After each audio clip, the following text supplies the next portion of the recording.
સુરતના જુદા વિસ્તારોમાં આવેલા વસાહતોને લેન્ડ ગવર્મેન્ટના બહાના હેઠળ સુવિધાઓ આપવામાંથી વંચિત રાખવામાં આવી હોવાની આક્ષેપ સાથે સુરત કલેક્ટરને કોંગ્રેસ દ્વારા આવેદનપત્ર અપાયું હતું। સુરત કોંગ્રેસ દ્વારા કલેક્ટરને આવેદનપત્ર આપી જણાવાયું હતું કે સુરતના જુદા જુદા વિસ્તાર જેવા કે બમરોલી, વડોદ, પાંડેસરા જીઆઈડીસી, સચિન જીઆઈડીસી અને અન્ય જીઆઈડીસીની તમામ આજુબાજુના વિસ્તાર ઉધના ઝોનમાં આવેલ औद्योगिक एकमों तेवी ज रीते वराछा, लिंबायत, कतारगाम અને તમામ ઝોનમાં વર્ષો જૂની વસાહતોને લેન્ડ ગવર્મેન્ટના બહાના હેઠળ સુવિધાઓ આપવાથી વંચિત રાખવામાં આવી રહ્યા હોય, જેથી તાત્કાલિક તમામને સુવિધા અપાય તેવી માંગ સાથે ઉગ્ર રજૂઆત કરી હતી।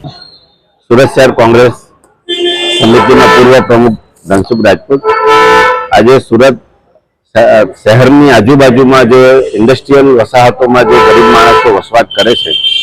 એમને સુરત મહાનગરપાલિકા દ્વારા કલમ 302 હેઠળ, કલમ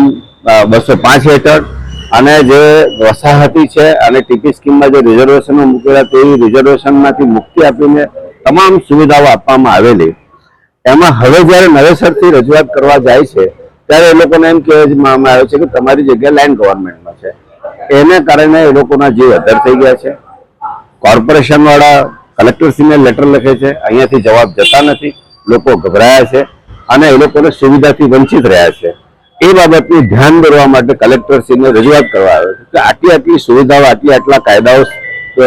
હેઠળ આપ્યા છે, છતાંય તમને પૂછે છે તો તમે એને આખા સુરતનું સર્વે કરાવીને એનું આઈડેન્ટિફાઈ કરો કે જે લેન્ડ ગવર્મેન્ટ છે અને જે સુવિધા છે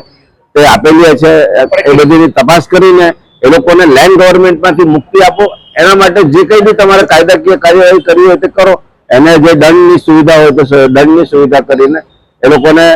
લેન્ડ ગવર્મેન્ટમાંથી મુક્તિ આપો, જેથી કરીને જે સામાન્ય મજદૂર વર્ગ વર્ષોથી વસવાટ કરતો હોય તે લોકોને પોતાને એમ થાય કે અમારું ઘર સરકારની જગ્યામાં નથી, અમારી પોતાની જગ્યા જે વર્ષો જૂની અમે કબજા રસીદથી પરચેસ કરેલી તેમાં છે।